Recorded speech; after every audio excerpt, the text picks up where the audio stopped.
Akibat pandemi COVID-19, jumlah orang miskin di Indonesia diprediksi bertambah antara 3 hingga 5 juta orang. Program pemulihan ekonomi nasional diharapkan bisa menjadi stimulus meski hanya hingga akhir tahun.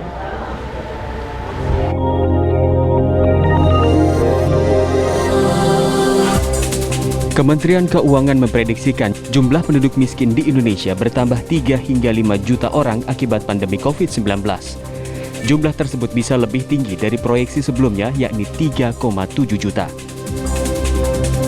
Prediksi ini berdasarkan asumsi pertumbuhan ekonomi terberat tahun ini, yakni minus 0,4%. Kepala Badan Kebijakan Fiskal, Ferio Nathan Kacaribu menyatakan, Kemenku memproyeksikan pertumbuhan ekonomi sepanjang 2020 di rentang minus 1,1 hingga 0,2%. Sementara untuk mengatasi masalah kemiskinan, stimulus program pemulihan ekonomi nasional sebesar Rp203,9 triliun diharapkan bisa jadi bantalan sementara.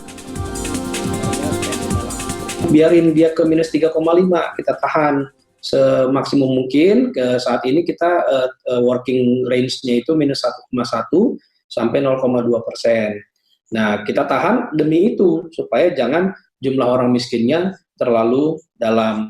Estimasi kita terakhir jumlah orang miskin itu bisa saya lupa angkanya, sekitar 3 sampai 5 juta naiknya.